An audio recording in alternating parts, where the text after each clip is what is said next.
Hello, everyone. Welcome back to the Trading Room. I'm Shane Vernier, and this is FOMC Live. Today, we're going to be covering the big-time event out of the Federal Reserve. We're going to be talking about their latest interest rate decision. We're also going to be talking a little bit about why Jerome Powell is going to be an interesting fellow today at these announcements, and we're going to dive into all of it. I'll take all of your questions. We're getting an early start right now because there's no time like the present. There's no point of sitting around and waiting, and we can just get on with it right now. We had a trade idea out earlier today in the Euro USD. I'm going to cover that one in a minute. I think we're going to have an opportunity to make a little bit of money, though, today. I really like what's going on in the silver market. You've got a big-time rally in silver, almost another percent. We had a great 9 EMA trade that just hit the news wires about, 20 minutes ago. Real short time frame, but I loved it. We're going to show you that. We're also going to do a little high-impact scalping today. I think we're going to go ahead. We're going to select a potential market, a good target market, and we're going to go ahead and throw that on the 9 EMA strategy, and we're going to probably execute some trades there over there on your MT5 platform. A lot of us don't typically do that, but we're going to go ahead and see if we can get some going. So another prediction smashed with gold. Did you guys enjoy the $5,250 level? It was absolutely crazy. I mean, we called that. I watched it last night as it happened. It was one of those events that I sat there and I just watched the thing go to the moon, and I said, yeah, that's a pretty good trade. That's a pretty good trade. Andrea Garwell, good to see you over there in the How to Trade community. Tuku, welcome. Gordon Williams, can you look at the Euro USD? It gapped higher. I'm not sure I see the gap higher, Gordon, but what I will do is pull up the short price frame.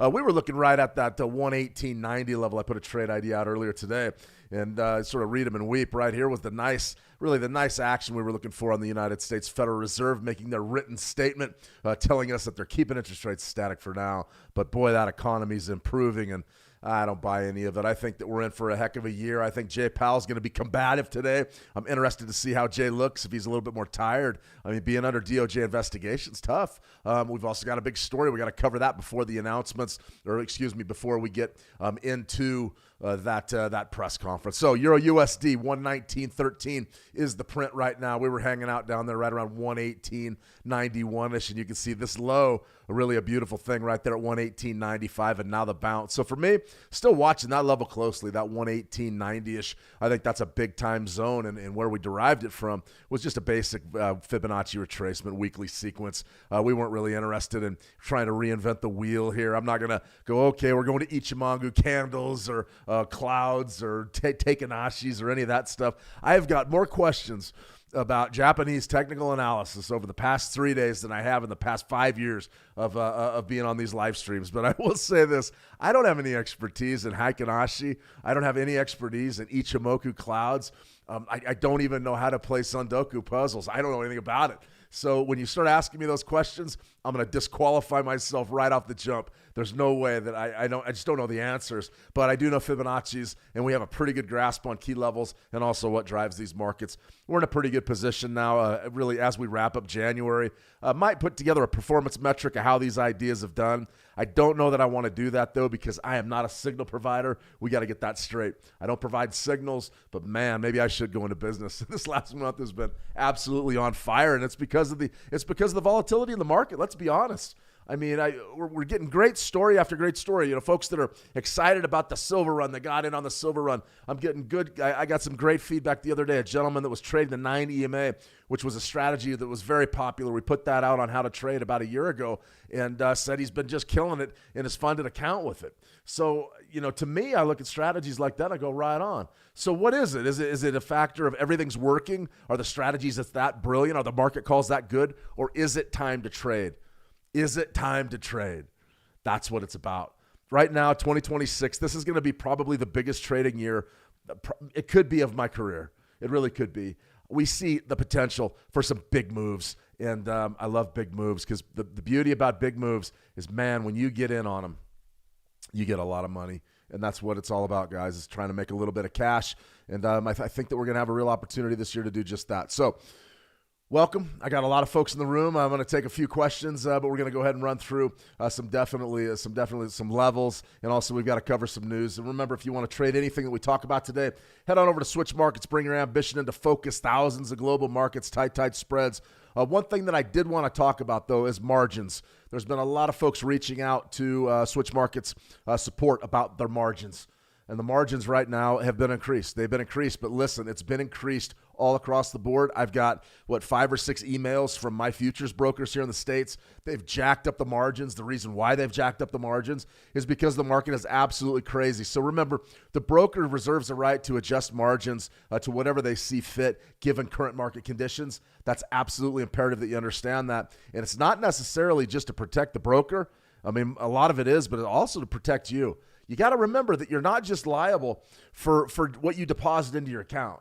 If you take a position and you're caught the wrong way and they come back and say, okay, you're 50 grand in the hole, it's on you to make it up. And you say, what are you talking about? I only had 5,000 in my account. Well, it swept against you and you got blown out, what we call blown out of the box. You got blown out. So you want to make damn sure that you're ready for that stuff, that you understand what a margin requirement is and why exactly it's important and why they're increased. It's not just to protect the brokers. It's to protect you too. So I look at it and I say, okay, well, do I want to be even trading in this environment? Well, I mean, margins have gone up across the board. They've doubled my intraday margins on gold and silver. They've doubled them on my futures accounts. You've seen over at Switch, I believe the margin on silver has gone from 0.2% all the way to 2%, I believe. Don't quote me exactly on that because those are changing a lot. But you've been in contact with your broker, you know. So they have definitely lifted those margin requirements north, and that's absolutely big. That's absolutely big. It's not just for them, it's for you too. So be aware of that. Be ready. When you see margins get moved, or maybe they freeze trading, well, you've got to have an understanding of what's happening. Essentially, things are crazy. And when they're crazy, you got to watch yourself because you can be on the hook for a lot of money. Now, today, Fed statement, crazy metals markets. I'm sure Trump's already out talking about something, about somewhere, something. But what we can say is this. We do know that the Fed kept interest rates static. We know exactly how exactly that's going to impact. That's how exactly that's going to impact everything. We know that it's all about tone. We know Jay Powell is up against it. He's up against it, and there's no two ways about that. I'm definitely interested in what he has to say today, more so than I usually am. So we're definitely going to make an effort, potentially, to understand where Jay's coming from today. This is going to be a good one, though. I mean, I can't wait to watch him fight it out with the media, definitely. So, Euro USD is definitely on the chart, 118.90. Here was a pretty good trade just a little while ago. This was in silver. Good-looking minute one chart, 1 minute silver chart. This is our basic 9 EMA strategy, right? Right there, you're in oversold territory on your RSI. Right down there, right around 27, you can see that little hammer formation. There was your buy. I actually executed this one a little while ago and watched it run, and this was just an absolute. I mean, that's one of those that you can make a lot of money, especially if you're trading full lots on silver right now. You need a lot of money to make that trade. Really a beautiful trade, though, right ahead of the Fed. There's the Fed disturbance. That's what it did to the market. Extreme chop, and then we've continued the march upward. Looks to me like 125 is going to be what's in store for silver very, very soon. That's for sure. It's good to see everybody out there. Yes, sir. What a beautiful day. Caught an awesome buy on gold in the Asian session. That'll make you smile. Tina Jing. Hi, Shane. Hi, Tina. How are you? I'm doing very well. It's good to see you back. Ice Hazy. Another prediction smash with gold. Yeah, we got it. But the swings and liquidation bars were crazy. Absolutely. Tina, it's scary. It is scary out there.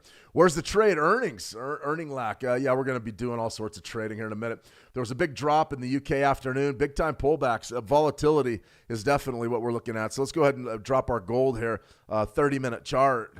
I mean, you can see right there. Really choppy price action. Then we sort of moved forward, and then there was sort of the precursor to your Fed announcements today, and now we're just sort of moving sideways. 30-minute chart on gold. Pretty big chart to be playing right now. Pretty big. So we're looking at a 5-minute chart maybe. Let's take this down to a 1 minute. Do we have an opportunity potentially to sell this according to the 9 EMA? If you guys aren't hip to the 9 EMA, we're going to have a new video coming out here relatively soon. That's going to be beamed out, I think, everywhere, I don't know, in the next week or two. But this essentially is the trade. We already have one up on how to trade. Nice sort of swing to high there. There's your close beneath the price bar, and now you're coming down a little bit. The only thing that qualifies this trade is it was not outside of that or in overbought territory on that RSI. So that right there probably wouldn't have been a trade that we were going to execute. Let's see. Earnings. Gold, buy or sell. Let's wait a minute, earning, before we start buying and selling really anything. We've got to be very careful about what happens today. Charles just joined from Zambia. Good to see you, Charles. Welcome from Zambia. I've never been. Want to get to the price pullback to Euro USD for the long. Yeah, I mean, we're really looking right there. 118.90. I believe the entry point I put out earlier today was a 91. But realistically, you could keep it on. You could pull it. The low right there was 95, and we already got a big bounce. But that zone right there is a pretty good one. That's for sure. What's my thought on tomorrow's news? The news is coming now, Klaus. The news is coming right now, so we got to be careful with what we do. I'm planning on funding my account. What's your advice on lot size? Well, I mean, it's 1 to 3% of your total trade. We do have a risk management EA that you can definitely check out. We also have a lot size calculator that you can check out on over at Switz. Let's go ahead. I'll show you a few of these tools real quick before we get involved with what we're doing. Okay, switch markets.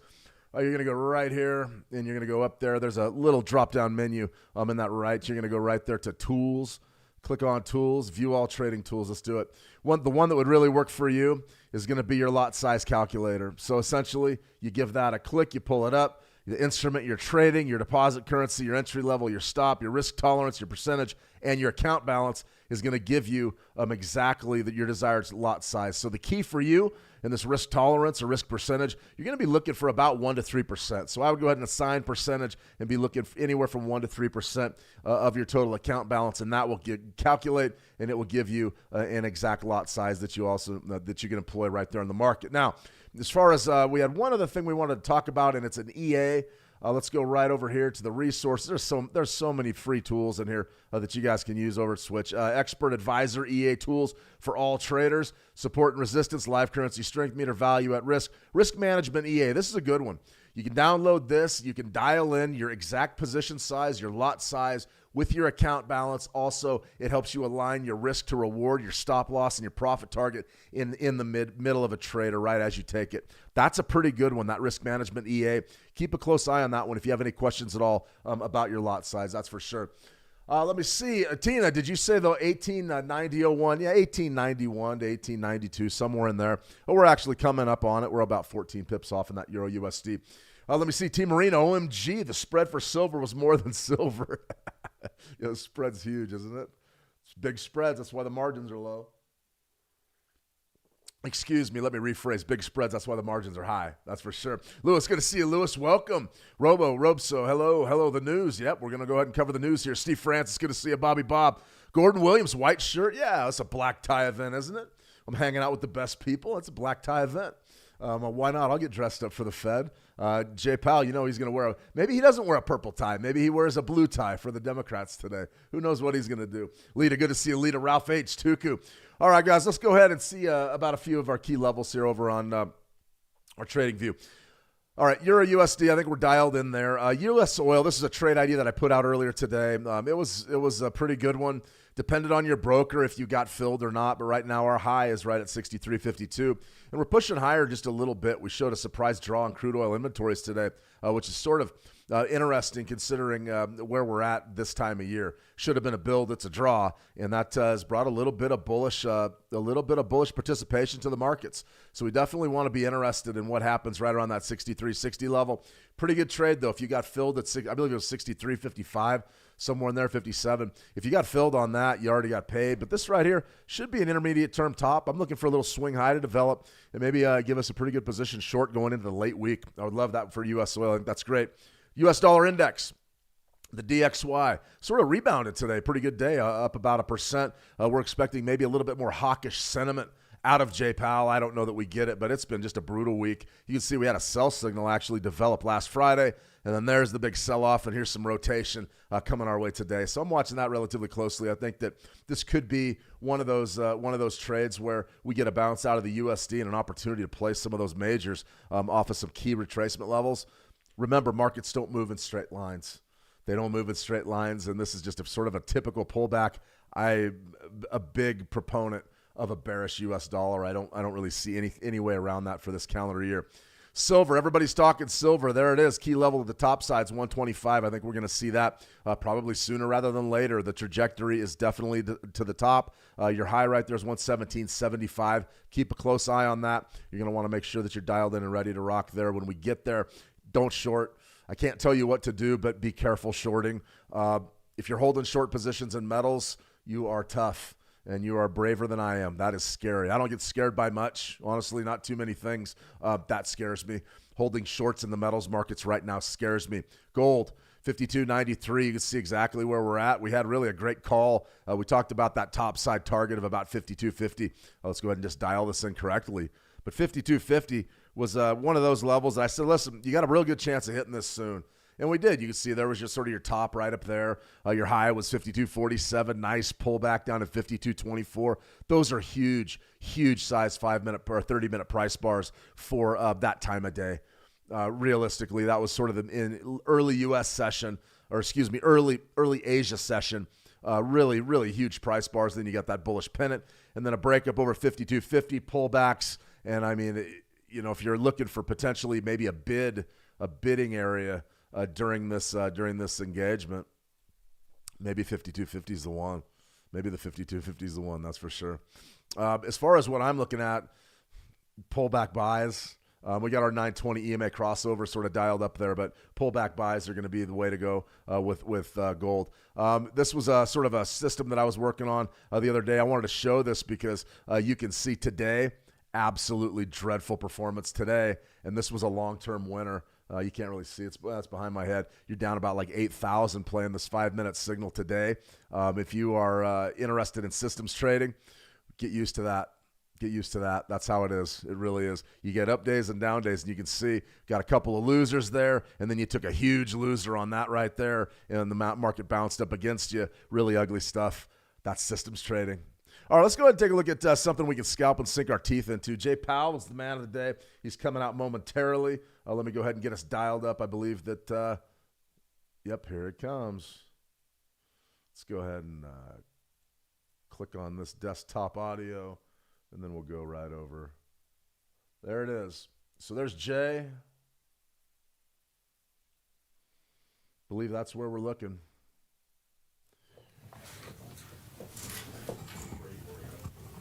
We're going to be looking at gold right here. Good afternoon. On a 1-minute time frame. My colleagues and I remain squarely focused on achieving our dual mandate goals of maximum employment and stable prices for the benefit of the American people. The U.S. economy expanded at a solid pace last year and is coming into 2026 on a firm footing. While job gains have remained low, the unemployment rate has shown some signs of stabilization, and inflation remains somewhat elevated. In support of our goals, today the Federal Open Market Committee decided to leave our policy rate unchanged. Having lowered our policy rate by 75 basis points over the course of our previous 3 meetings, we see the current stance of monetary policy as appropriate to promote progress toward both our maximum employment and 2% inflation goals. I will have more to say about monetary policy after briefly reviewing economic developments. Available indicators suggest that economic activity has been expanding at a solid pace. Consumer spending has been resilient, and business fixed investment has continued to expand. In contrast, activity in the housing sector has remained weak. The temporary shutdown of the federal government likely weighed on economic activity last quarter, but these effects should be reversed as the reopening boosts growth this quarter. In the labor market, indicators suggest that conditions may be stabilizing after a period of gradual softening. The unemployment rate was 4.4% in December and has changed little in recent months. Job gains have remained low. Total non-farm payrolls declined at an average pace of 22,000 per month over the last 3 months. Excluding government employment, private payrolls rose at an average pace of 29,000 per month. A good part of the slowing in the pace of job growth over the past year reflects a decline in the growth of the labor force due to lower immigration and labor force participation, though labor demand has clearly softened as well. Other indicators, including openings, layoffs, hiring, and nominal wage growth, show little change in recent months. Inflation has eased significantly from its highs in mid-2022, but remains somewhat elevated relative to our 2% longer run goal. Estimates based on the Consumer Price Index indicate that total PCE prices rose 2.9% over the 12 months ending in December, and that excluding the volatile food and energy categories, core PCE prices rose 3.0%. These elevated readings largely reflect inflation in the goods sector, which has been boosted by the effects of tariffs. In contrast, disinflation appears to be continuing in the services sector. Near-term measures of inflation expectations have declined from last year's peaks, as reflected in both market and survey-based measures. Most measures of longer-term expectations remain consistent with our 2% inflation goal. Our monetary policy actions are guided by our dual mandate to promote maximum employment and stable prices for the American people. At today's meeting, the committee decided to maintain the target range for the federal funds rate at 3.5 to 3.75%. Since last September, we've lowered our policy rate 75 basis points, or 0.75 of a percentage point, bringing it within a range of plausible estimates of neutral. This normalization of our policy stance should help stabilize the labor market while allowing inflation to resume its downward trend toward 2%, once the effects of tariff increases have passed through. We are well positioned to determine the extent and timing of additional adjustments to our policy rate based on the incoming data, the evolving outlook, and the balance of risks. Monetary policy is not on a preset course, and we will make our decisions on a meeting-by-meeting basis. To conclude, the Fed has been assigned two goals for monetary policy: maximum employment and stable prices. We remain committed to supporting maximum employment, bringing inflation sustainably to our 2% goal, and keeping longer-term inflation expectations well anchored. Our success in delivering on these goals matters to all Americans. We at the Fed will continue to do our jobs with objectivity, integrity, and a deep commitment to serve the American people. Thank you. I look forward to your questions. Hi, Chris Rugaber at Associated Press. Thank you. I wanted to ask that you attended the Supreme Court hearing last week on the Lisa First Cook question. case, and Treasury Secretary Scott Bessent criticized that as political. Can you say why you attended and what you would say in response to the Secretary's criticism? So let me start with I don't respond to comments by other officials, whoever they may be. It's just not appropriate to do that. I will tell you why I attended. I would say that that case is perhaps the most important legal case in the Fed's 113-year history. And as I thought about it, I thought Little 1 minute it buy. might be hard to explain why I didn't attend. In addition, Paul Volcker went to a Supreme Court case famously in, I guess, 1985 or so. So it's precedented, and I thought it was an appropriate thing, and I did it. Great. And then just quickly follow on the job market. You mentioned last month that the household survey might be distorted, and you also mentioned the potential for overcounting jobs, which would suggest that we're still in a negative hiring pace. So do you see the drop in the unemployment rate as solid, and what's the basis for saying that things have stabilized? Thank you. So, yeah, really two questions. One is, so we're getting through the distortions in the data from the shutdown. However big they were in November, they're smaller in December. So we're getting to a place where they're no longer material. They're still there, but it's a tweak here and there. The reason why we changed the statement, let me pull it out, was simply He's got to read it. It used to say that judges that downside risks to employment rose in recent months. So we saw data coming in which suggests some signs of stabilization. I wouldn't go too far with that, but some signs of stabilization. There are also some signs of continued cooling. And so we thought that was no longer an accurate description of the data. In addition, the outlook for economic activity has clearly improved since the last meeting, and that should matter for labor demand and for employment over time. So for those two reasons, we thought we would take that language out of the statement.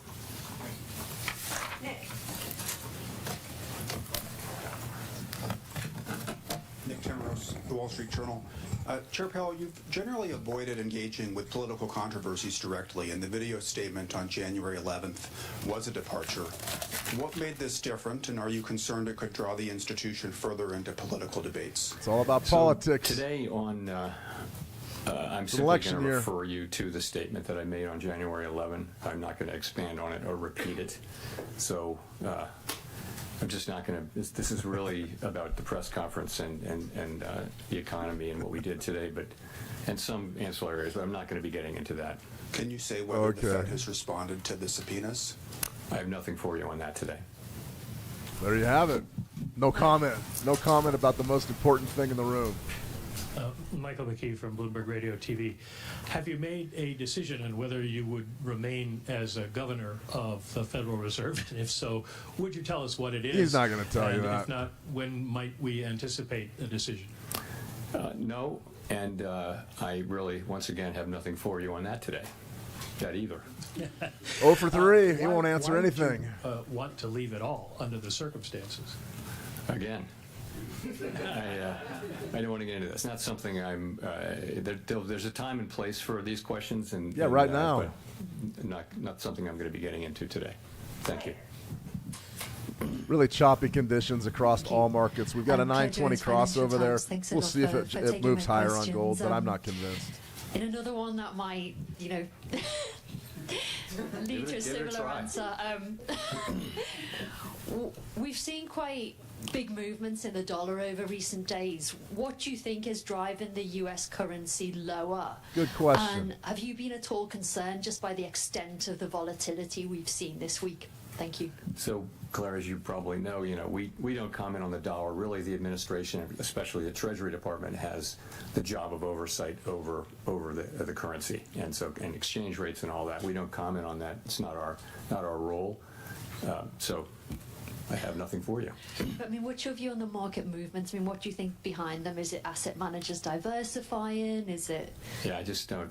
We don't. Man, talk he's not about the answering dollar. We don't talk anything. about what 4 moves questions, around. 4. I don't have anything. It's just not appropriate. he's for us taking to the do. So fifth really up the there. Treasury Department has that. It's their role. Their You gonna answer a bailiwick, question? and we stay off it. We do monetary policy and some other things, but we don't comment on the dollar. Sorry. Hi, Chair Powell. Neil Irwin with Axios.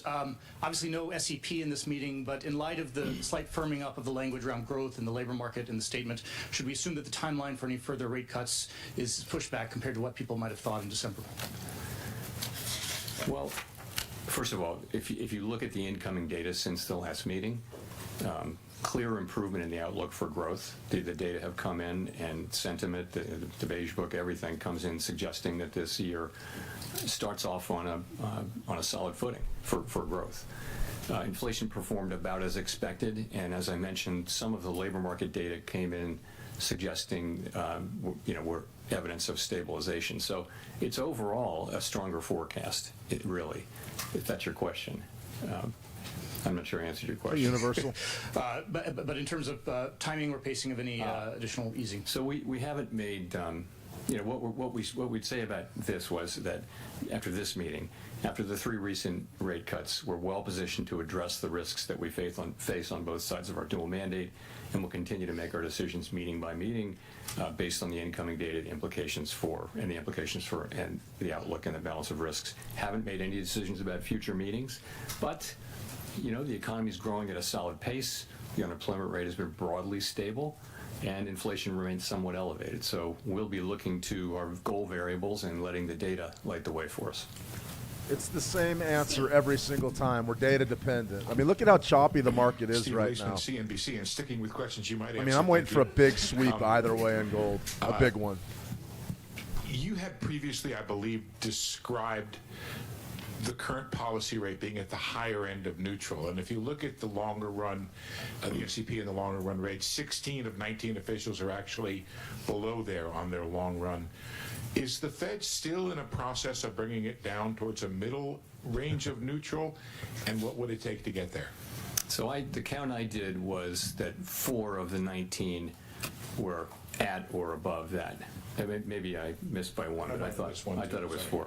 And if you look at the dealer survey, it was 10 out of 58 where we're at or above. So you're right. It's the higher end of the range. What we say is it's within the range of plausible estimates. This is the higher end of that range. But so for some people they think it's neutral. I think, and many of my colleagues think, it's hard to look at the incoming data and say that policy is significantly restrictive at this time. It may be sort of loosely neutral, or it may be somewhat restrictive. You know, it's in the eye of the beholder, and of course no one knows with any precision. So is that, if you had a follow-up? I get what you're saying, but some officials Nobody have gets what described he's the saying, Fed being in Steve. a mode of bringing it down eventually over time. Are you still in that mode, or is this a place to hang out? Yeah, no, I would say if you look at the SEP from December, most people had additional normalization. But at the same time, we've done a lot of the process of normalizing. A good piece of it is done with 75 basis points, and before that, 100. It's 175 basis points we've cut since we began cutting in September of 2024. So you've moved now to, you know, Fed funds is running just a little below 3.65%. So you've moved a good way, and we think we're well positioned here to watch how the economy performs, look at the data.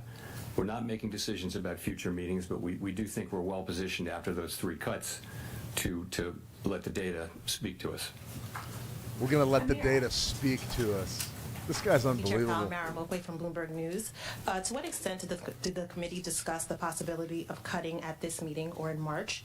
And how are you all thinking about the conditions that would merit another rate cut? Is there broad agreement on the committee about what it would take? So there was broad support on the committee for holding today. Broad, I would say, including among non-voters. So that's where that was. Of course, some people did want to cut and dissented, but committee pretty broadly for holding today. We're not trying to articulate a test for when to next cut or whether to cut at the next meeting. What we're saying is we're well positioned as we make decisions meeting by meeting, looking at the incoming data, evolving outlook, and all that. And we're in a position where we still have some tension between employment and inflation, but it's less than it was. I think that the upside risks to inflation and the downside risks have probably both diminished a bit. So we'll be looking at that. It's about how you weigh the risks to the 2 goals and how big those, and quantify them. And so there are different views on the committee, and we'll find our way forward as the data evolve. Will you? He hasn't answered anything yet. Not once. Thank you, Mr. Nothing. Chairman. Edward Lawrence from Fox Nothing. Business. Has the effects of tariffs already moved through the economy on prices? Good question. Simple one. A lot of it has. So basically, Yeah, kinda.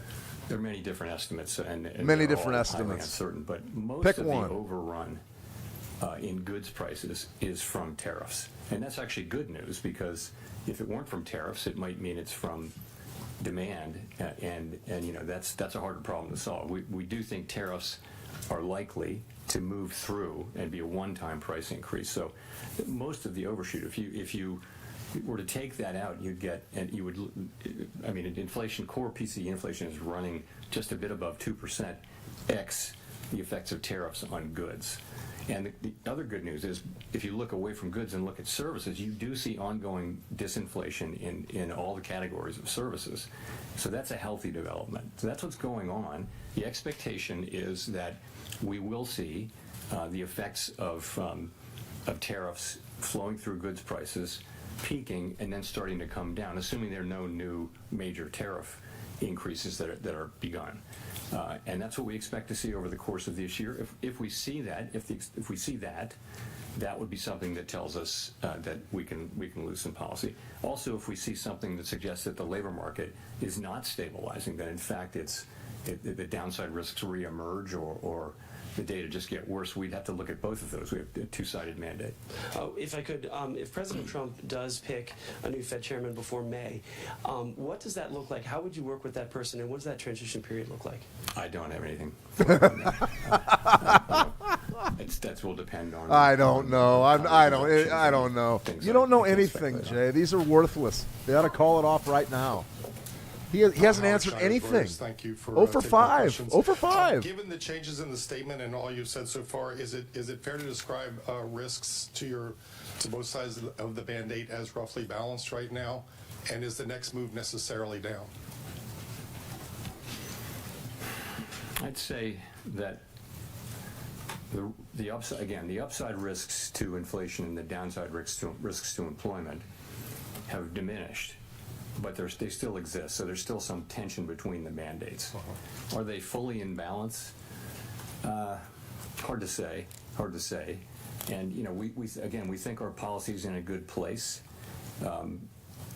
I've just discussed reasons why we might change our policy, and we'll just have to see how the data lead us. I'm wondering, you a minute ago you said you felt expectations were consistent with your mandate. That the 2 and the 10-year break-evens have moved quite notably in the last couple of weeks, I believe. Is there any concern on that front? I mean, I recently looked at all of the both survey and market-based short-term inflation expectations have come way down. They were in a good place at the beginning of last year. They spiked around Liberation Day, and now they've fully retraced in the last few months. So that's very comforting. Pretty good illustration of what it is to scalp the 920. Have remained in places that are very consistent with 2%. Sell signal. We lost. Cut off the loser. Have been solid, and they reflect confidence. Buy in signal. Return to 2% inflation. Boom. Buy signal. Andrew. You hung in there for a winner. If you moved your stop loss to break even, you got stopped out at break This is a even. little bit repetitive, That's a but great in the past example you of what said it is that to the scalp reason during you these cut types rates of periods. was Let's that find the a better risk to the labor trade. market was greater than the risk to the inflation side. Is that still true? We haven't made E-mini NASDAQ futures. We saw the labor market weakening, and we acted. And I think that's the appropriate thing to do. We will always act to address what we see. Look how as, choppy this is. The economy moving away from our Horrible. goals. Horrible. Risks to both of the variables are a little less. I think that the upside risk to inflation, again, a little bit less, and the downside risk to employment, a little less. Look at this. I just would say that I'm not making a judgment about how, one of them is more at risk than the other, just that the risks Could maybe buy a pullback. diminished. Okay, thanks. BIS wrote a paper last summer which concluded that global investors were hedging their dollar exposures in ways that previously they hadn't because of policy uncertainty. Do you agree with BIS? We really don't see much at all about that whole story. There's just not a lot of data that suggests that there's much to that. Thanks. Anna Swanson with the New York Times. Can you talk more about what you would need to see in the labor market to conclude it's time to resume easing? Do you need to see further deterioration in the labor market, or would it be enough for inflation to soften? So we'll always be looking at both things. And so there could be combinations, infinite numbers of combinations that would cause us to want to move. Certainly, a weakening labor market would be an argument for loosening. But what's happening with inflation? If inflation were at the same time getting worse, This is interesting. you just have a very difficult situation there. So we'll be looking at both. Clearly, a weakening labor market calls for cutting. A stronger labor market says that the rates are in a good place. We'll have to be making similar judgments too on inflation, though. And if inflation does pick back up and the labor Market's market not doesn't show trending further at signs all. of deterioration, is there a chance that you could raise rates rather than simply remaining on hold? What would you need to see to consider hiking? We don't take things off the table, Buy but it isn't signal. anybody's base case right now. Pull back, Anybody's US base 100 case and that the next E-mini move will NASDAQ. be a rate hike, but ultimately It's really we'll choppy. We'll do what we think is the right thing, but that's not where people's expectations are right now. Victoria. Hi, Victoria Guido with Politico. I wanted to ask, you've talked in the past about concerns about the U.S. fiscal trajectory, and we've seen in the Japanese bond market a lot of turmoil recently, in part due to concerns over their fiscal and long-term economic outlook. So do you worry that the U.S. could at some point find itself in a similar situation to Japan, whether for fiscal or demographic reasons? Over time, you've seen that U.S. rates have remained they haven't moved a lot, really, for a while, but they haven't moved a lot. Great Britain because pound of what's been happening USD. in Japan. So it's more of an over time thing. The U.S. federal budget deficit is, uncontroversially on an unsustainable path. The level of debt is not unsustainable. It's very much sustainable, but the path is unsustainable. And the sooner we work on it, the better. But right now we're running a very large deficit at essentially full employment, And so the fiscal picture needs This to could be be a pretty addressed, tight scalp. and it's not really being addressed. So that's important. I'm not in any way connecting it to some sort of near-term market event, but ultimately it's something we'll have to deal with. And that, in the end game, that's where you wind up. Crossover, in some kind of a bid. difficult thing. But that's not where we About are. a It's not what 1-to-1, Japan is very either. tight, right beneath But, the signal certainly bar. not where we are right now. Does Not it a bad reduce trade. The effect of It's your it's rate cheap. It's cuts affordable. that longer-term rates have overall not really budged that much?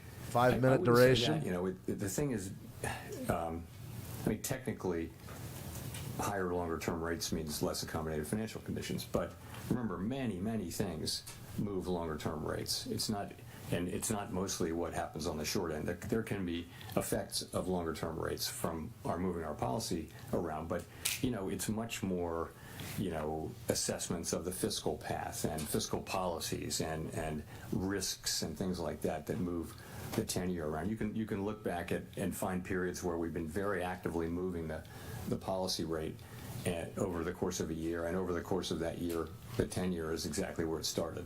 So there's not a tight link between 10-year rates and the overnight rate. Elizabeth.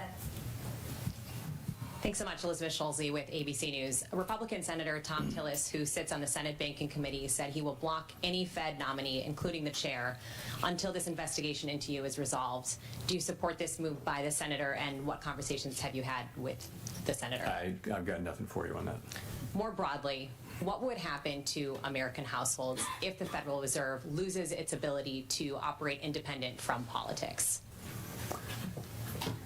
So really, the point of independence is not to protect policymakers or anything like that. It just is that every advanced economy democracy in the world has come around to this common practice. It's just an institutional arrangement that has served the people well, and that is to have a separation between to not have direct elected official control over the setting of monetary policy. And the reason is that monetary policy can be used, through an election cycle to affect the economy in a way that will be politically worthwhile. Yeah, So you did this it in I'm not talking September about of the US context. 2024. This is every advanced You economy did. democracy of any size. So it's a good practice. It's pretty much everywhere among countries that look at all like the United States. And I think if you lose that, it's, first of all, it would be hard to restore the credibility of the institution if people lose their faith that we're making decisions, only on the basis of our assessment of what's best for everyone, for the wide public, rather than trying to benefit one group or another. If you lose that, it's going to be hard to retain it. And we haven't lost it. I don't believe we will. I certainly hope we won't. You But guys it's have very lost important, faith, and the reason believe it's me. important is that Believe it's me. enabled central banks generally not to be perfect, but to serve the public well. You're confident it can maintain that independence at this point? Yes. I mean, I'm strongly committed to that, and so are my colleagues. Well, we talk about who the shareholders of the central banks around the world are. That's what the conversation really is, Jay. Archie Hall from The Who are the Economist. shareholders? On that sort of It's not the people. stabilization of the labour market question, how much do you see the weakening we saw over the past 6 months, year, as a kind of data mirage around immigration and the government shutdown and so on that's now resolved? Or how much have we seen a kind of real underlying firming up in the state of the labour market, do you think? Nice little move. Dollar's starting to Part of fade. it is, to your point, part of it just is that labor supply, growth in labor supply has come to essentially a halt from a fairly fast clip of growth over the last couple of years, driven by immigration, and then the halt being driven by a very sudden stop in immigration. So many outcomes were possible with that. Supply came way down. It turns out that demand for labor also came down a very similar amount, maybe just a little bit more, which is why the unemployment rate has gone up. So I don't know whether that's a coincidence or not, but that's what's happened with that part. But if you look at other things, like, for example, just to pick a couple, the Conference Board's measure of job availability that came out, I don't know, was it yesterday or today? But, it shows, it's a survey showing that workers feel like job availability it's a very low reading. It's just one reading, but it's an indication of softening.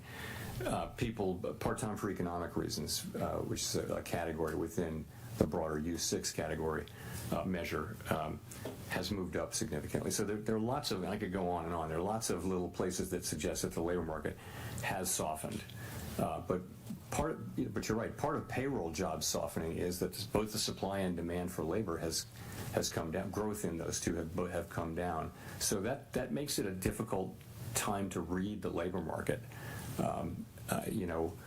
So imagine they both came down a lot to the point where there is no job growth.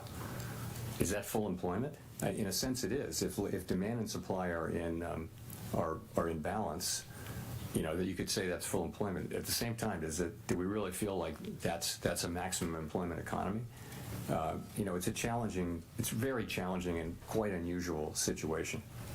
Thanks. And one more on growth and the kind of strong growth outlook or strengthening growth outlook you're now seeing. How much of that is the fiscal stimulus we're seeing from the beautiful bill, the tax cuts, and all of that?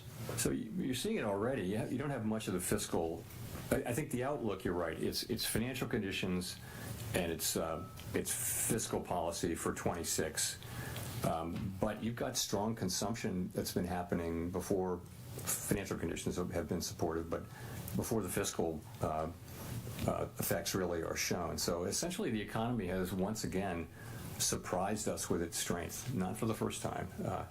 And consumer spending, although it's uneven across income categories, but consumer spending overall numbers are good, and we're benefiting from the AI build out of data centers. That's another thing we're benefiting from. Yeah, we got to talk AI. Got to get that in there. Growth is on a solid footing. It looks like, and it's not just those things. It's just the consumer is filling out surveys that sound really negative and then spending. So there's been a disconnect for some time between downbeat surveys and reasonably good spending data. Thanks, Chair Powell. Christine Romans from NBC News. You talked about how consumer spending is uneven. The president calls inflation defeated and solved. The FOMC says it's a somewhat elevated right there's inflation. A banger. But you Pull talked back about trade, those customer 5 survey, minute, or boom. those consumer Very sentiment nice. surveys and public opinion polls that show that most families say the cost of living is still issue number one. What is the conversation around the table with your colleagues That's very nice. about Good stuff right how there. wealthier consumers seem to be driving so much of the economy, and why so Beauty of many that is you can families just scalp still that. feel Got a like nice little bump off they of just can't make ends 62%. meet after 5 years. You take of the money rising and run or prices. let What it is bleed, that whatever you want to discussion do. So a couple things. One, That type of there's thing right there. something to it in that we know that higher income households that tend to own real estate and tend to own stocks, securities, and those assets have been going up in value, and increases in wealth do support spending over time. So, and that's clearly a part of the story. We also know that for some time now, for a year or more, we've been hearing from retailers, for example, that serve lower income customers, whether it be food or the big box stores or anything. They're saying the same thing, which is our consumers are looking to economize. They're trading down from brands, and they're buying less, and it's changing their buying habits and that kind of thing. So we're seeing that, and that is a reality of what we're seeing. They're still consuming, but they're feeling it in a different way. I would say more broadly on affordability, we have a vast network through the reserve banks and also through the Board of Governors, where we talk to small and large businesses and households, and so we do hear a lot about affordability, and we take that very seriously, and we take it to heart, because one of our jobs is price stability. And so, the best thing we can do for where the hell have you guys been? That squeeze is to keep inflation under control, and frankly, to finish the job of getting inflation back down to 2%.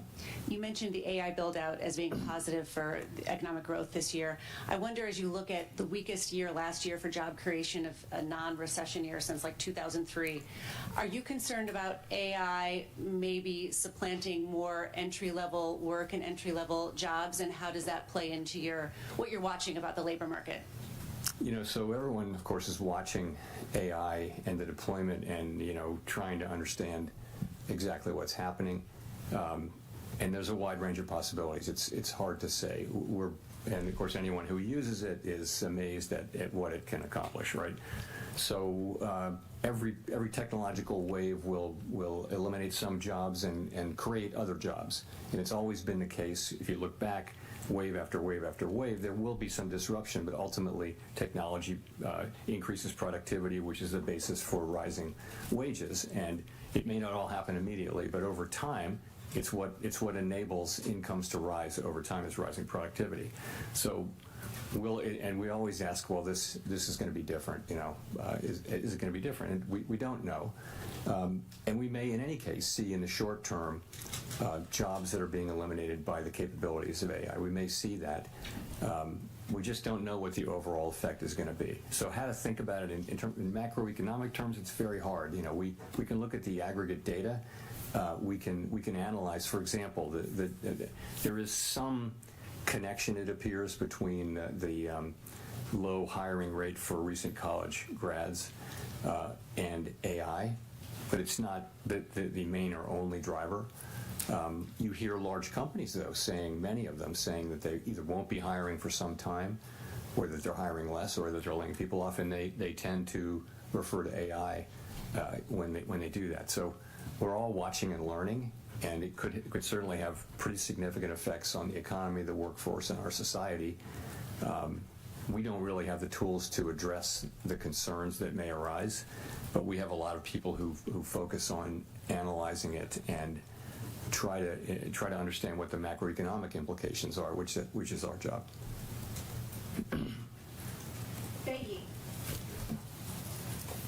Thank you, Chair Powell. Beyi from AFP News Agency. You mentioned earlier that on inflation, the broad expectation was for a one-time price increase and then for inflation to come down. And I was wondering, is your expectation still for inflation to start cooling in the second half of 2026? And if you could elaborate how far we are from target currently. Thank you. So how far we are from target is, as I mentioned in my opening remarks, we had 3.0% core PCE there's the inflation trade. over the 12 months ending in December, and that's pretty much what Right we had the there. year before. So on net, no progress, but the story behind that is modestly positive in that How do you build most this of the trade? overshoot was in goods prices, which we think is related to tariffs, and ultimately we think those will not result in inflation as opposed to You have a one-time options. price increase. Okay, so Stop loss could be that's- very that's tight where right there. it is. In terms of, you asked, Could let it bleed like that. It's a pretty no one big thinks trade. They will.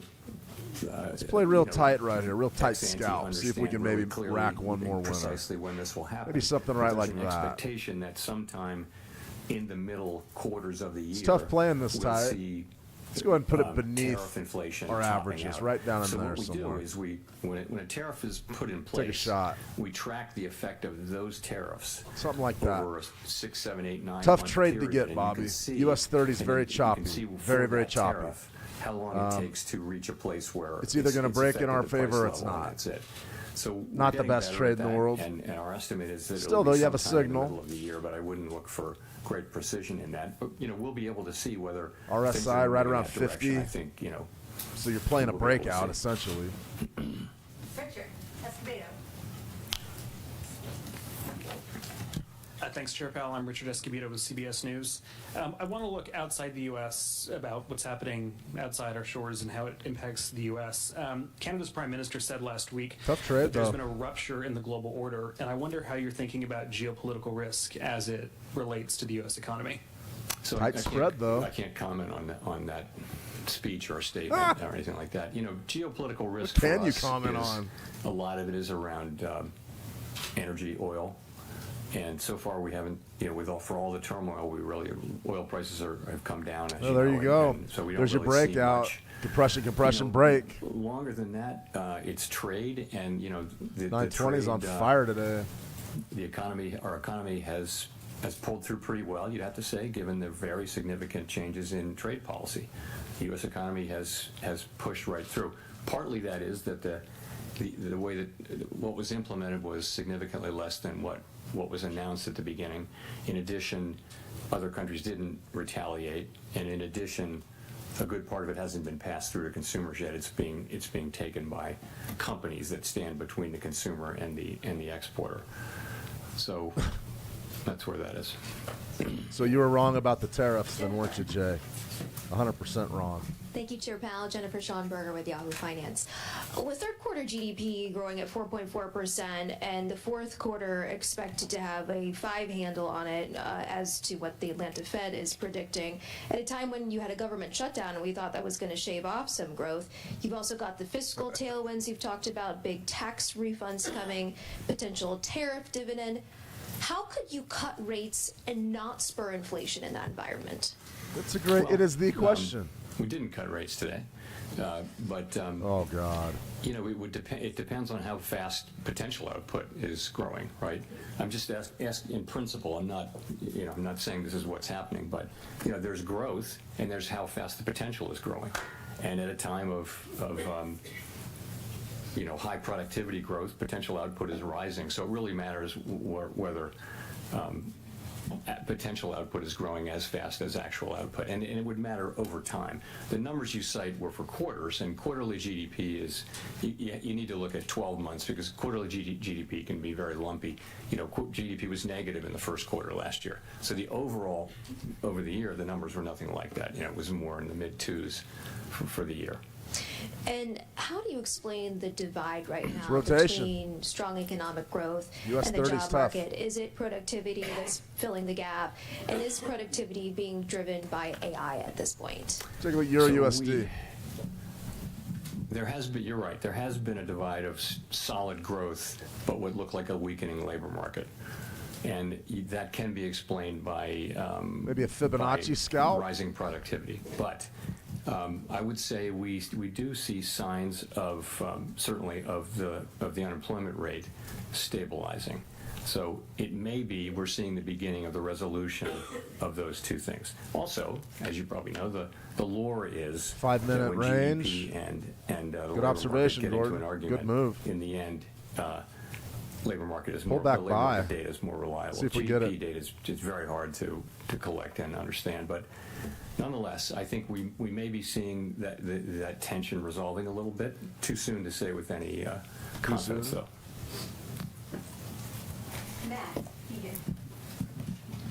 Matt Egan with CNN. Chair Powell, after today, you have 2 meetings left as Fed chair.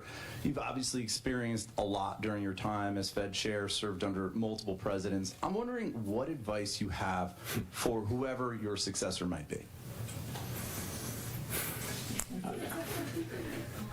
Honestly, I'd say a couple of things. One is you know, stay out of elected politics. Don't get pulled into elected politics. Don't do it. And that's another thing. Well, another is but you did it. That, you know, our window into democratic accountability is Congress. And it's not a passive burden for us to go to Congress and talk to people. It's an affirmative, regular obligation. If you want democratic legitimacy, you earn it by your interactions with our elected overseers. And so it's something you need to work hard at, and I have worked hard at it. So, and the last thing is, you know, it's easy to criticize government institutions so many ways. I will tell whoever it is, you're about to meet the most qualified group of people you not only have ever worked with, you will ever work with. And when you meet Fed staff, and not everybody's perfect, but there isn't a better cadre of professionals more dedicated to the public well-being than work at the Fed. Cadre, interesting choice Thanks of for that words. answer. If I may follow up, as I'm sure you've noticed, gold and silver prices have experienced historic gains of late. And I'm wondering how much attention, if any, you pay to those moves and what We'll message comment on the markets. you may take from these significant price increases we've seen for precious metals. Don't take much message macroeconomically. The argument can be made it's, you know, that we're losing credibility or something. It's simply not the case. If you look at where inflation expectations are, our credibility is right where it needs to be. That's so not we look true. at those things. We don't get spun up over particular asset price changes, although we do monitor them, of course. Nicole, for the last question. All right. The last question. Make it a Hi, good Nicole one, Goodman, Nicole. Barron's. Some prominent critics have charged that the Fed's economic models are somewhat backward-looking, but should be more forward-looking, incorporating things like productivity increases from AI. How do you incorporate current and future developments into your analysis and decision-making, and do you have an answer to those critics? Yeah, so by and large, those criticisms, as somebody on the inside, they just don't make sense, and I'll tell you why. Every FOMC participant writes down a forecast every quarter, right? The summary of economic projections, and that's the basis for how we think about the economy. So, and the other thing is, what an economic model can do is it can grind up all the data for the last number of years, 50 years, let's say, and it can identify what are the relationships between variables A, B, C, D, and all that kind of thing. And it can tell you if you change one of those variables, this is what should happen in the macroeconomy. That's just the way it works. However, the structure of the macroeconomy is constantly changing. For example, we hadn't had a pandemic in 100 years. It wasn't in the model, and we knew it from the very beginning. Sweep lower, it was not out. in the model. Euro a USD trade war reverses. of this scope, we'd never had that in 100 years. And so there's great uncertainty at different points. Another thing I'll say is, when it comes to, technological developments that raise potential output, some kind of technological revolution, like happened in the 90s here, and like maybe happening now with AI, we're all over that. And everyone studies those periods, and we're very clear-eyed about the possibility that this higher productivity may persist, and also that it may not. We're not. No one's sitting here unaware of the possibility of higher productivity. We've been talking about it for 3 years. It long predates the current situation. It's been going on for 5 or 6 years. We've had productivity higher. We've been talking about it that whole time. So it's very much on our minds, and we are well aware that higher productivity means higher potential output, and it changes the way you think about potentially inflation, growth, labor market, and all those things. That's all in our models. I mean, if it's just a question of using better models, bring them on. Where are they? We'll take them. But I think, we certainly are in contact with anybody who does economic modeling, and we're always looking to do better at that. But that's how I think about that. And just a quick follow-up. We've been talking a lot about tariffs and passing through, and we've been talking a lot about them for the past few months. The trade landscape is still in a constant state of flux. Announcements, threats, negotiations, they're all frequently changing. So I'm wondering how you actually track these, what data or channels are most critical to follow this in real time? Trade? Yeah, the impact of tariffs and how they're changing. Yeah, I think our staff has done a really nice job on that, and they've kind of put it together in real time. So as I mentioned, a tariff gets put in place, you can pretty much track its effects on pricing and on everything, and so you build a model up from all of the tariffs. At the beginning, it was very much of a forecast. Now it's every cycle that goes by, it becomes more informed by actual data, and our forecasts were not far off. What changed was, as I think I said earlier, what was implemented was smaller than what was announced. In addition, we didn't see retaliation internationally, and I think people did generally expect that because we saw that in the past, and that really mattered too. And then the other thing is that pass-through didn't know how fast that was going to be to consumers, didn't know how much exporters would take, how much companies in the middle would take, and how much the consumer would take. And it turns out it's a lot of companies in the middle who, by the way, are pretty strongly committed to passing the rest of it through, which is one of the reasons why we need to keep our eye on inflation and not declare victory prematurely. Thank you. We're done? We're done. Okay. Thank you very much. Well, there you have it. The latest from the United States Federal Reserve, Chairman Jerome Powell. Lots of questions. Let's see. One from 512 Eli. Rising productivity will be measured by AI innovation. I wonder how that will look. Well, rising productivity with AI via AI means less workers, less employment. No question about it. Unemployment will go up. There's no way around that.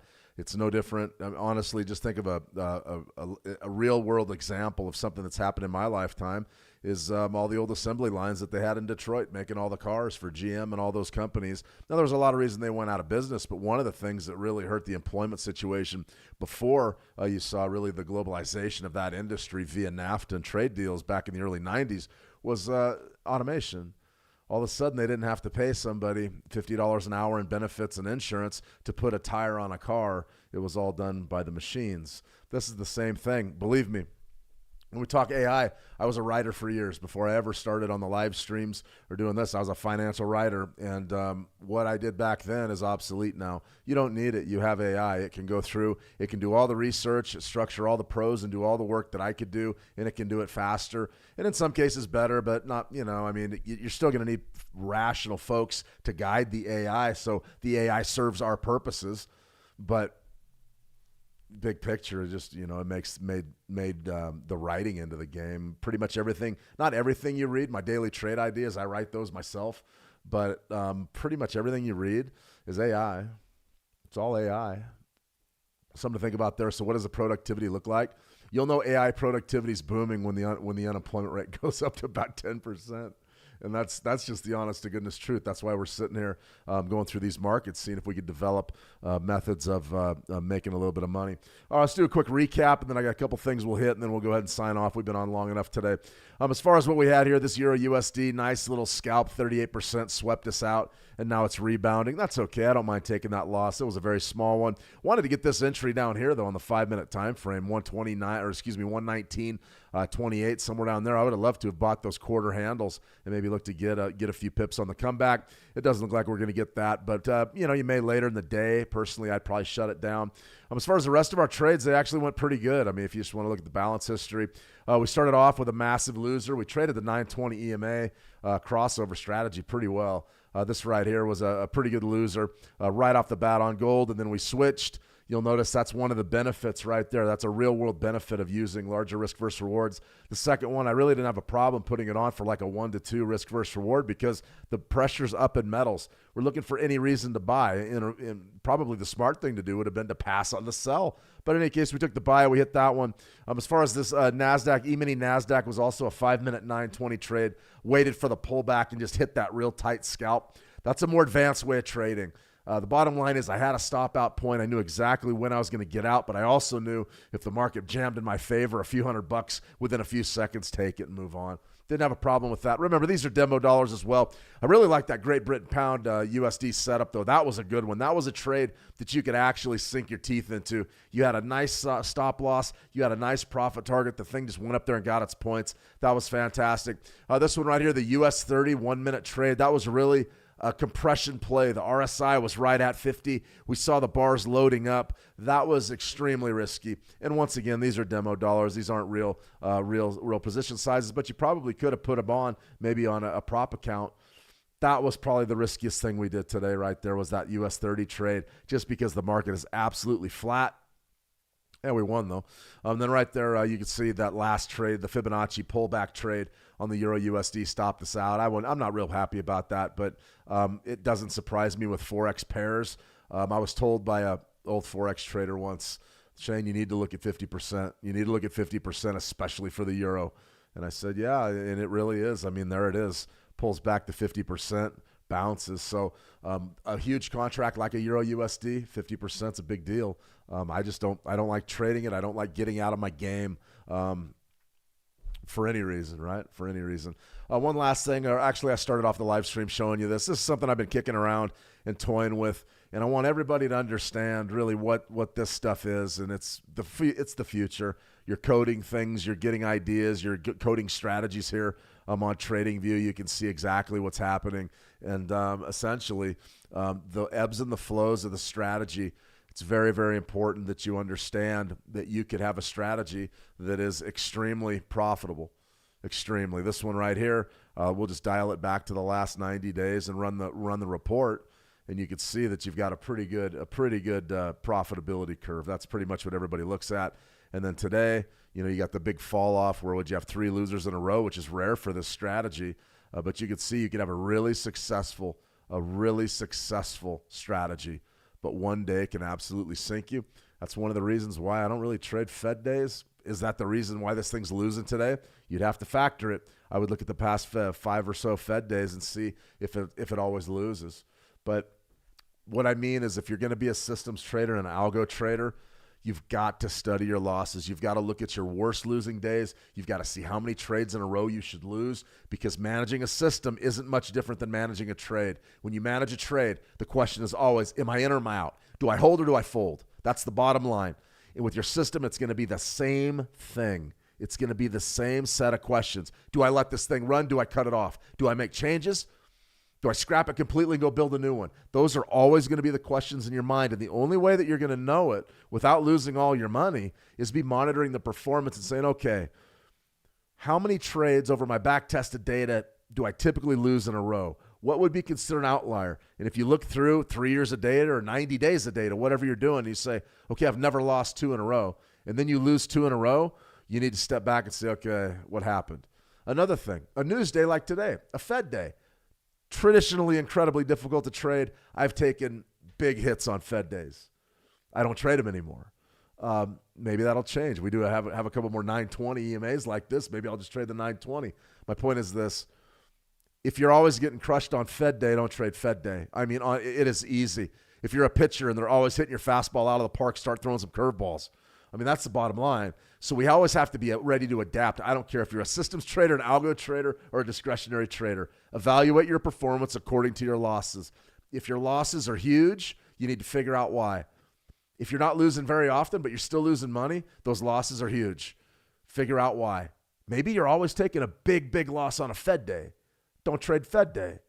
It was similar to what we talked about the other day. It's like, Shane, every time my stop loss gets hit, things reverse and it goes in my favor. I go, okay, that's easy. Put your entry point where your stop loss should be. Done. I keep back testing and I get these incredibly losing systems. I can't get a winning system. Wait a minute. Your system is a loser, proven loser?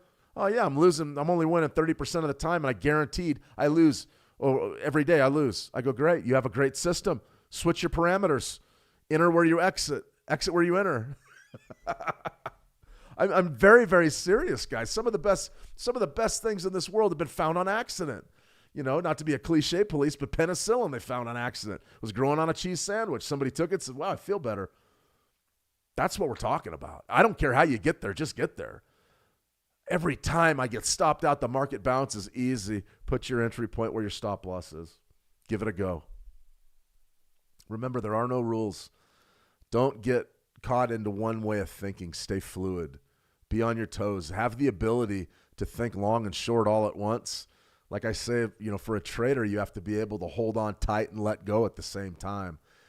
Work on that. Be fluid with your thinking. Don't just get into these things and go, the market's going down, down, down. I can feel it. Okay, great. If it doesn't go down, you're going to lose. I've been harping over and over and over again about the dovish dollar and what's coming this year. I'm going to know very, very soon after they get a new Fed chair in if I'm right or not. And if I'm wrong and all of a sudden that Federal Reserve's taking a hawkish tone, I'm going to say, okay, I have to reevaluate everything. But until then, I feel like we're in pretty good shape. Always evaluate your losses. You learn from losing. Evaluate your losses. All right, 2 quick things we need to cover before we sign off here, fundamental wise.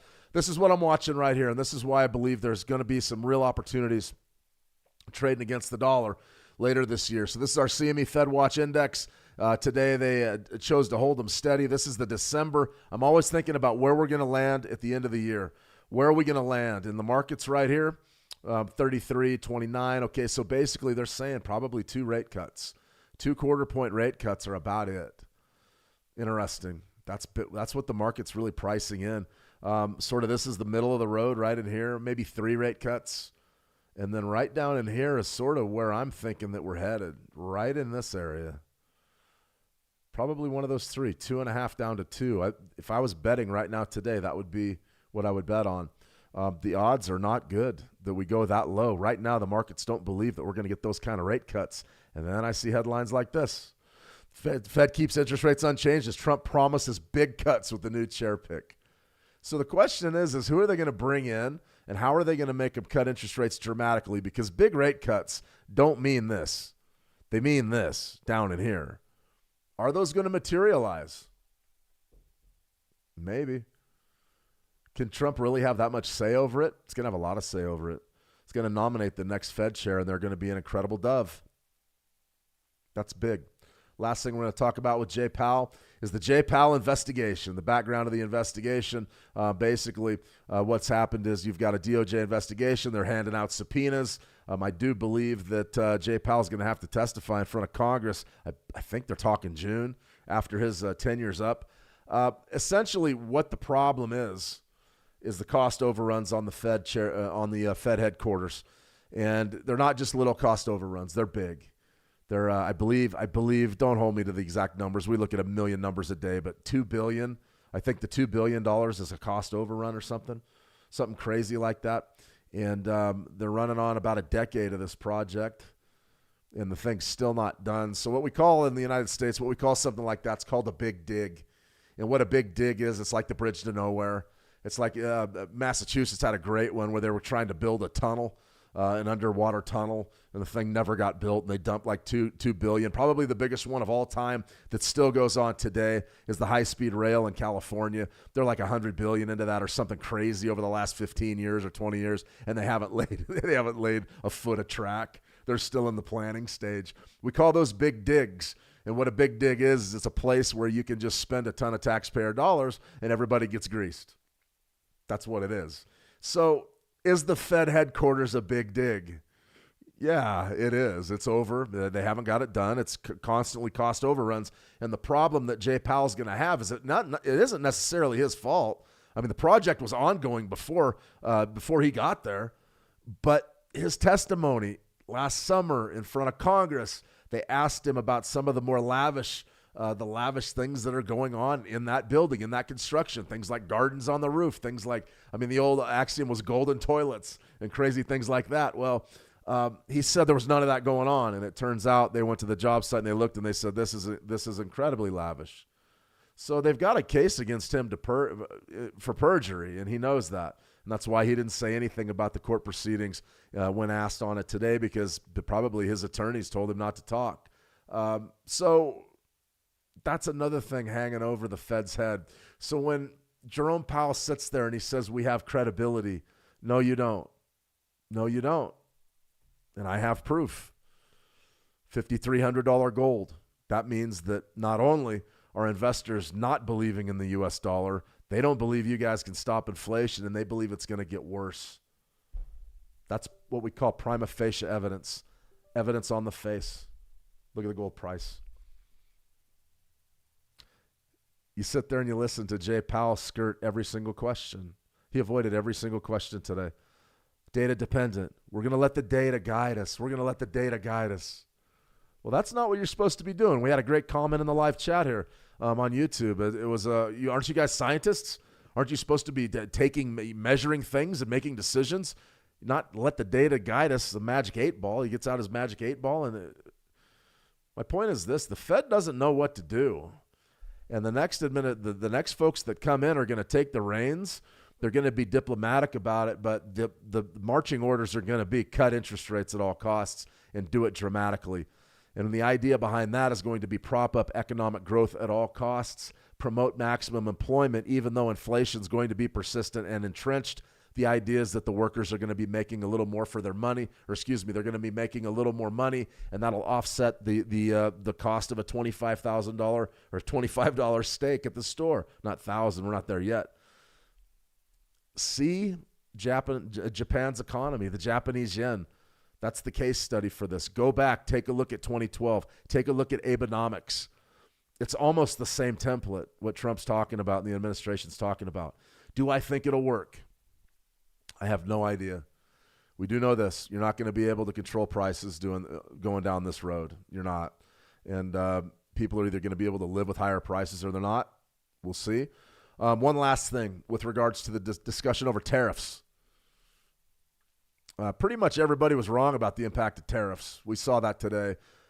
Powell basically said, well, the tariffs are a one-off in the goods, and then he comes back in the next sentence and says, well, the importers and some of the producers are eating those costs. So what is it? Is tariffs the reason for all the high prices? Is that the reason? Because if that's the reason behind the high prices, economic growth shouldn't be as strong as it is. There's a major disconnect there with the tariff question. I'm not an economist. I'm not going to speculate on what's going on. We know prices are high. I have a feeling that has to do with your unlimited quantitative easing of the COVID era. Interest rates should have went to 10% or 12% and been held there. They were not. So now we deal with entrenched inflation, and we're going to come into another dovish cycle, which is going to push prices higher, and everybody's got their fingers crossed that economic growth follows suit or at least outpaces inflation, and that way everybody gets a raise, and they say, well, you know, I'm making $100 an hour now. That $25 steak's not that big of a deal. It's going to be interesting to see. I think the crash in consumer sentiment yesterday, consumer confidence, is a very telling thing. It doesn't matter if people are making more money. If prices are higher, they're still going to see them as a high price. I do. I look at the price of food. That's the number one thing I look at. And I look at that and I say, okay, what are we doing? That's a tough one to get over, especially when it's gone up as fast as it has in the last 5 years. I don't know where we're going. No idea. Pretty good idea that the dollar's going to lose, though. We'll see. We'll see how it all pans out. All right, everybody, I want to thank you for joining me. Thanks for everybody that commented in the live chats. I always enjoy the questions and the comments. Those are great. Feel free to check out a free account over at How to Trade. Send me a private message. I'll be sure to get back to you. And if you're watching us over on the Switch Markets YouTube channel, you can always like and subscribe, follow, set your notifications. We've got a couple of Switch Markets live trading webinars coming up. Those are going to be coming up. Let's see. I got How to Trade Gold and Silver tomorrow. We'll do a little high-impact scalping and see if we can make a few more dollars. Gold and silver are great target markets, so I'm always interested in trading those, but now even more so. Everybody's very interested. We'll talk spreads. We'll talk leverage, and then we'll also get into maybe how to execute a few trades, talk about some market drivers as well. As far as what we have on tap for you coming up Friday, PPI is the big release Friday. That will move the market, so we'll have that for you, at least trading the fallout on a Friday, probably a Friday strategy session. All right, everybody, fantastic stuff. Thank you for joining me today. Let me see. Eyes hazy. I'm not trading Fed days again. I swore them off, years ago. I don't. Traditionally, I found that my Thursday was always better than my Wednesday. So I would come in and I would lose money on a Fed day and then come back Thursday and make it all back. And I was like, why don't I just trade Thursday? The path of least resistance, guys. The path of least resistance. Gold nonstop. Adnan, gold is going to the moon, 53.58, and printing in the futures market. And right now we've got a spot trade right around 53.64. The spot trade is outpacing the futures contract. Aggressive to the top side, 3.5% gains. Silver's blowing up 115. You're going to 125 in silver. Really no question. The dollar's starting to give back early day gains. U.S. equities in a log jam. The VIX is off a little bit, but really a non-factor at this juncture. But you've got rotational trades setting up across your equities markets. It's a real ugly close. I would stay out of it. That's for sure. Let me see. It's going to be a big deal for kids when they turn adult. The inflation's going to be, it may be unbearable. I don't know. You're absolutely welcome, Eli. Jeanette, thanks, Shane. Always great live. I sure appreciate you showing up, Jeanette. I know it's tough. Your time zone makes joining these live very, very tough, but it's always good to see you in the live chat. All the best on your trading moving forward. One last comment, and then we're going to go ahead and sign off. Trading the news is not easy. I've tried it a few times. I didn't make the kind of returns I would have liked to have made. So what do? You just don't trade it. Very, very simple. There's an easy remedy for it. You just don't trade it. Tuku, good to see you. Always welcome. Ralph H., always a pleasure. All right, guys, I'm out. You guys have a fantastic trading day. Finish strong. Don't get hooked into, don't chase money on this last 24 minutes of the U.S. session. Come back tomorrow ready to go. I'm very confident about what we can do tomorrow. Later today, I don't see much of anything good developing here unless you got in on this gold move before the day started. And if you did, well done. Incredible runner. I'm watching it right now. I mean, wow. All right, everybody, have a fantastic trading session. Trade the action well, and we'll talk soon. See you.